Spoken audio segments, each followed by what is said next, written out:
Morning students.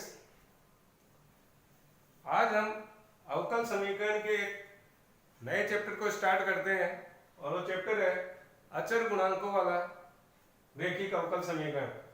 अचर गुणांकों के रैखिक अवकल समीकरण या differential equation with constant coefficients. तो इनमें सबसे पहले है कि ये रैखिक अवकल समीकरण क्या होता है।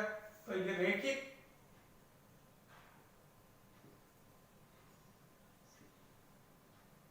अवकल समीकरण की डेफिनेशन ये देने के लिए, क्योंकि हम जानते हैं कि अवकल समीकरण में दो प्रकार के चर होते हैं, एक तो डिपेंडेंट वेरिएबल और एक इंडिपेंडेंट वेरिएबल, यानी स्वतंत्र चर और एक आश्रित चर।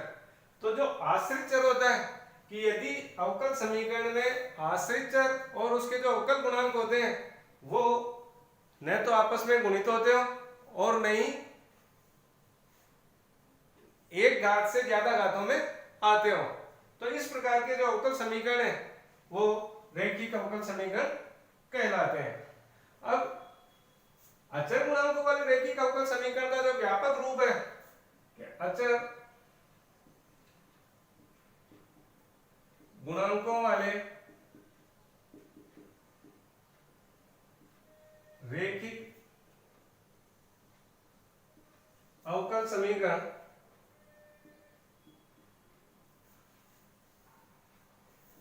n कोटि के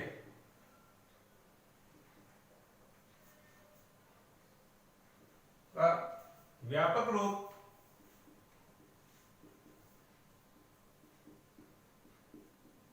निम्न होता है। यह किस तरीके की इक्वेशन होती है? dny by dxn plus p1 dn minus 1y by dx n minus 1 plus p2 dn minus 2y by dx n minus 2 plus and so on plus pny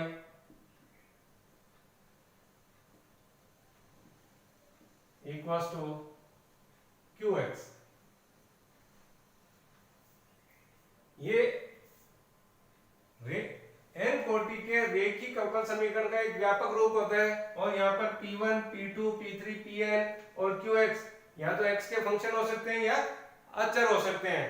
लेकिन यदि p1, p2, p3 and so on, pn और pn ये सभी केवल अचर हो तो फिर ये वाला अवकल समीकरण n कोटि का अचर गुणांकों वाला रैखिक अवकल समीकरण होगा। तो यहाँ p1, p2, p3 and so on, pn ये अचर होंगे तथा qx x का कोई फलन है।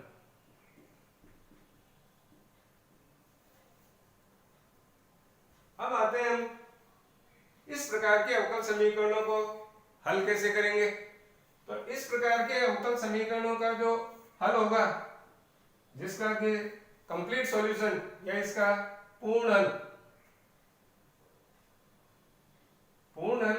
या इसका कंप्लीट सॉल्यूशन, इसके दो पार्ट होते हैं। एक तो होता है इसका पूरक फलन यानी कॉम्प्लीमेंट्री फंक्शन और दूसरा पर्टिकुलर इंटीग्रल या विशिष्ट समाकल। तो पूर्ण हल का या पूर्ण समाकल का मतलब क्या होगा? एक तो पूरक फलन और एक विशिष्ट समाकल। ये दोनों पार्ट ज्ञात करके हम इस अवकल समीकरण एक का पूर्ण हल ज्ञात कर सकते हैं। अब इस अवकल समीकरण एक का पूरक फलन ये कैसे तरीके से ज्ञात करेंगे या क्या होता है? तो अवकल समीकरण एक में यदि qx को 0 मान ले यानी QX अगर 0 हो तब अवकल समीकरण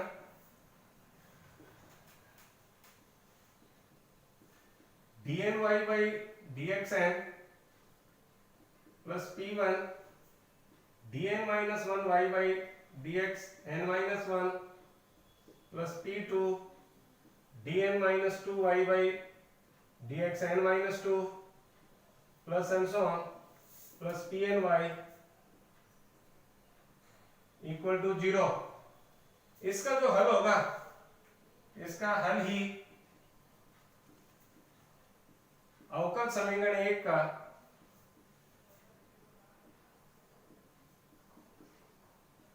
पूरक फलन या कॉम्प्लीमेंट्री फंक्शन ये होगा। अब कॉम्प्लीमेंट्री फंक्शन निकालेंगे कैसे?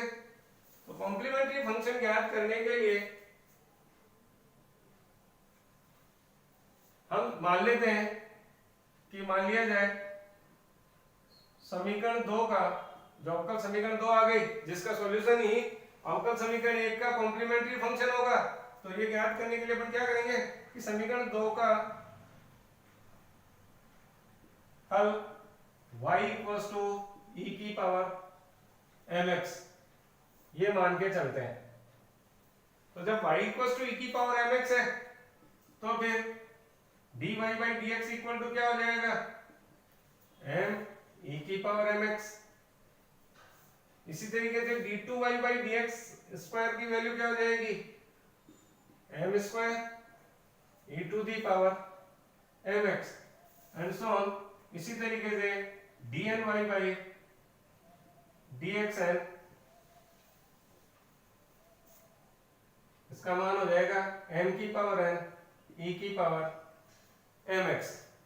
और जब y और इन सब डेरिवेटिव्स की वैल्यू अपनी इक्वेशन नंबर सेकंड में रखेंगे तो इससे हमें मिलेगा m की power n plus p1 m की power n minus 1 plus p2 m की power m n minus 2 plus p3 m की power n minus 3 plus and so on plus pn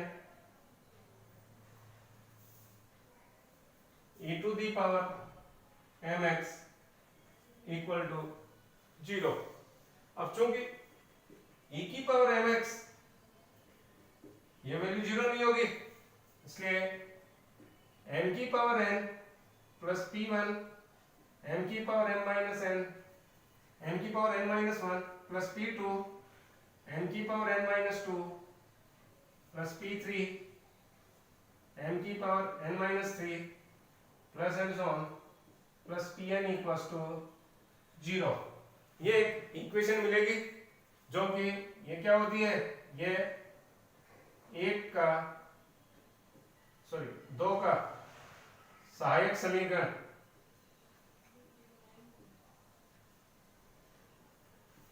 इसको ऑक्सिलरी इक्वेशन या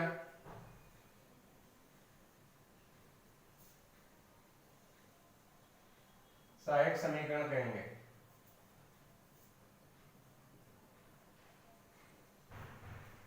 तो सबसे पहले इस इक्वेशन का हल यानी अवकल समीकरण 1 का पूरक फलन ज्ञात करने के लिए हम इसे का सहायक समीकरण लिखेंगे और ये सहायक समीकरण इस रूप में आएगा जो कि m में n घात का एक समीकरण होगा। अब जब ये m में n घात का समीकरण है तो समीकरण सिद्धांत से हम जानते हैं कि n घात के समीकरण के n मूल होंगे, इसलिए इस समीकरण के n मूल हो जाएंगे। अब ये मूल जो है वो डिपेंड करते हैं कि ये मूल अलग अलग भी हो सकते हैं, वास्तविक और अलग अलग भी हो सकते हैं, वास्तविक और समान भी हो सकते हैं, कुछ मूल इनमें कॉम्प्लेक्स रूट्स भी आ सकते हैं। तो इन मूलों की प्रकृति पे डिपेंड करेगा समीकरण 1 का या अवकल समीकरण 1 का पूरक फलन। तो यहाँ अपने पास कई स्थितियां होंगी। तो यहाँ फर्स्ट केस लेते हैं कि जब सहायक समीकरण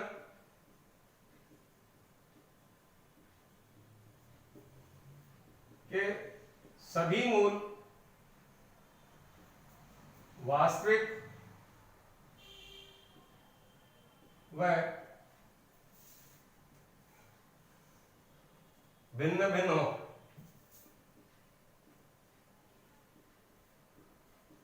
यानी जो सहायक समीकरण है, इस सहायक समीकरण के यदि सभी मूल वास्तविक भी हो और अलग अलग भी हो, तो इस केस में क्या होगा, इस केस में हम मान लेते हैं कि मान लिया जाए सहायक समीकरण के मूल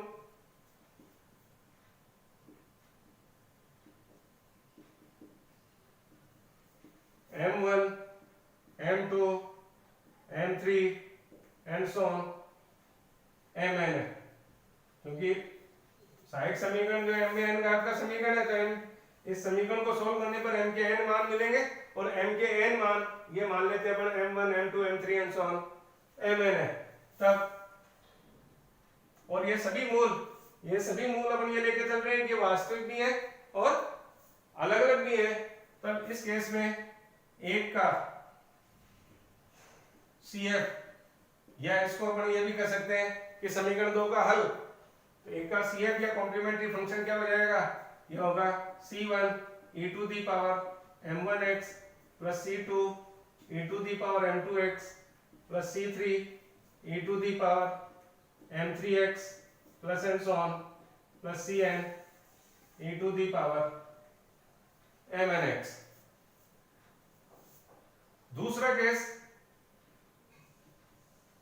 जो सहायक समीकरण के मूल है ये लेके चल रहे हैं कि वो वास्तविक है सारे, लेकिन इनमें से कुछ मूल रिपीट भी हो सकते हैं, यानी कुछ मूल समान भी आ सकते हैं, कि जब सहायक समीकरण के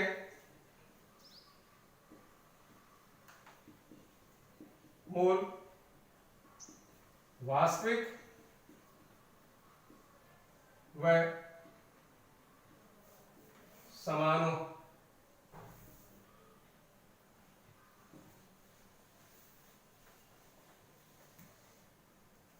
तो यहां पर ये मान के चलते हैं कि मान लिया जाए, माना सहायक समीकरण के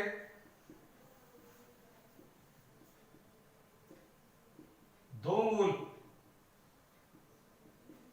m1 और m2 ये दोनों समान है, या इसको दो मूल m1 और m2 समान है, तथा शेष means m3 m4 and so on mn ये भिन्न भिन्न है।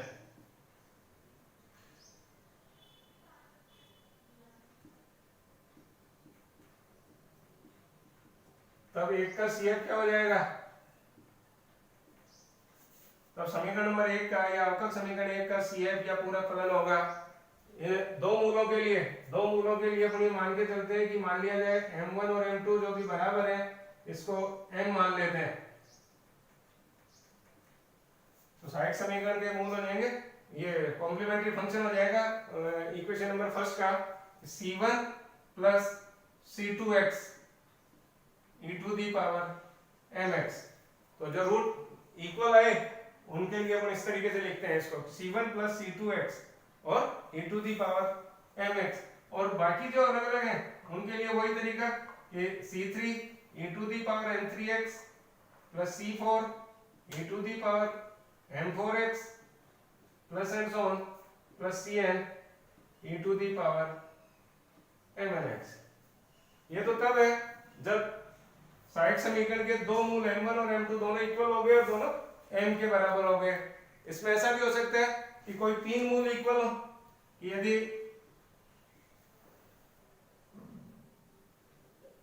m1 m2 और m3 ये तीन मूल इक्वल है, मान लेते हैं m,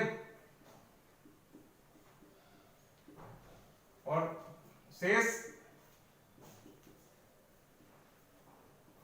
m3 sorry m4 m5 m6 and so on mn।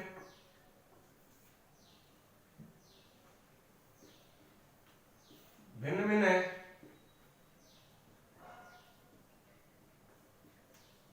तब अवकल समीकरण एक का CF ये क्या हो जाएगा, इस केस में CF आएगा C1 plus C2x plus C3 x square e to the power mx, और प्लस बाकी के लिए जो कि अलग अलग है सारे, उनके लिए वही मेथड होगा कि C4 e to the power m4x plus C5 e to the power m5x plus and so on plus Cn e to the power mnx।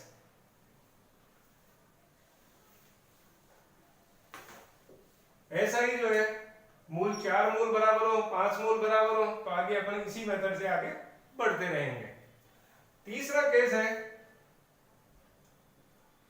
कि जो सहायक समीकरण है उसके कुछ मूल अधिकल्पित या कॉम्प्लेक्स रूट भी हो सकते हैं। तो उस केस में क्या होगा कि जब सहायक समीकरण के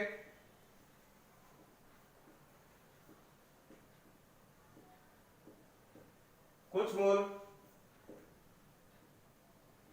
अधिकल्पित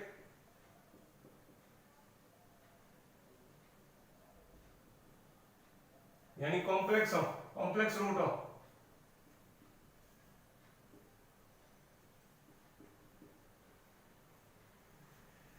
तो ये हम जानते हैं कि किसी भी समीकरण के जो रूट है, अगर कॉम्प्लेक्स रूट आ रहे हैं तो वो रूट हमेशा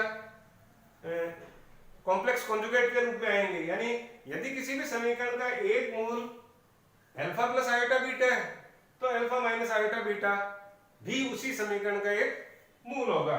तो यहां अपन ये लेके चलते हैं कि मान लिया जाए सहायक समीकरण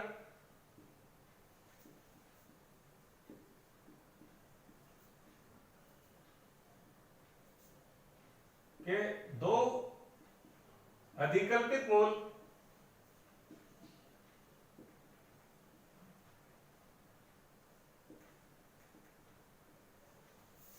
alpha plus minus iota beta है। केवल ये दो कॉम्प्लेक्स रूट लेके चलते हैं अपन, तो उसके और बाकी के लिए वही केस कि बचे हुए जो मूल है m3 m4 m5 and so on mn ये सभी भिन्न भिन्न होंगे। तो यहाँ केवल अपन इसके लिए देखते हैं कि जब मूल कॉम्प्लेक्स रूट हो या alpha plus minus iota beta हो, तो इस स्थिति में CF या y का जो पार्ट हो जाएगा इन मूलों के संगत, तो ये हो जाएगा CF में C1 e to the power alpha plus iota beta x plus C2 e to the power alpha minus iota beta x, और बाकी के जो मूल है बाकी के लिए इसका जो पार्ट होगा मूल m3 m4 m5 दिया है तो उसके लिए वही plus C3 e to the power m3x plus C4 e to the power m4x plus and so on plus Cn e to the power mnx हो जाएगा। लेकिन इस केस में ये वाला जो CF है इसको अपन और भी आगे सोल्व कर सकते हैं।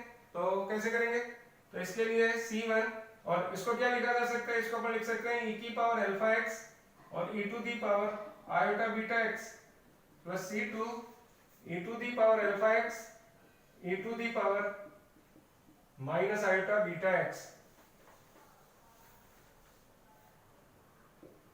फिर e to the power alpha x यहाँ कॉमन आ रहा है, देन C1 और e to the power iota beta x को आयलर थ्योरम से लिखा जा सकता है cos beta x plus iota sine beta x, और ये हो गया plus C2 e to the power minus iota beta x को लिख सकते हैं cos beta x minus iota sine beta x। अब यहाँ इनको अपन यूं भी लिख सकते हैं, ये बराबर हो गया e to the power alpha x cos beta x को अगर कॉमन लें तो C1 plus C2 cos beta x, और प्लस साइन बीटा x को अगर कॉमन लेते हैं तो ये iota C1 minus C2 sine beta x। अब यदि C1 प्लस C2 को ए मान लें और आयोटा C1 माइनस C2 को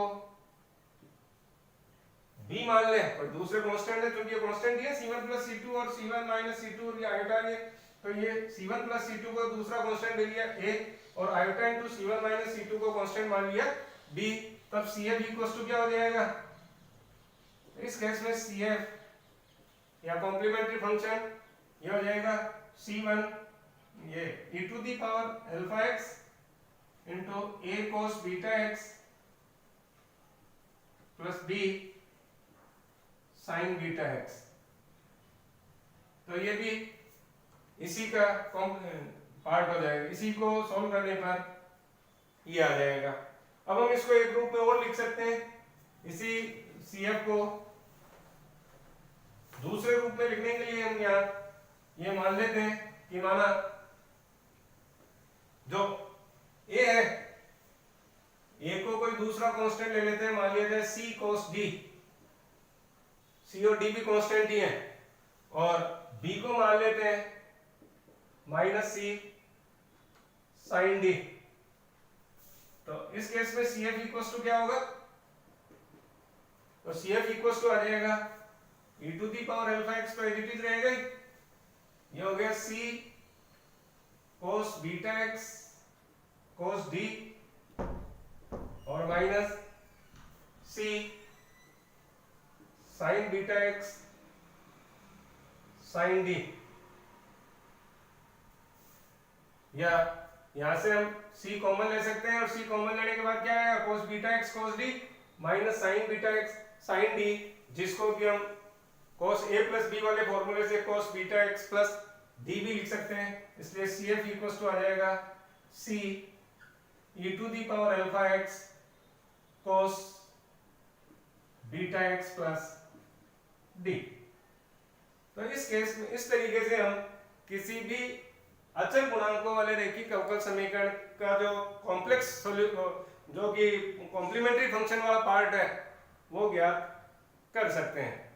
अब हम आगे इसके पर्टिकुलर इंटीग्रल किस तरीके से निकालते हैं और फिर उनके ऊपर ऐसे linear differential equation with constant coefficients के कुछ एक प्रॉब्लम्स को सॉल्व करेंगे, जो कि अगले लेक्चर में देखेंगे।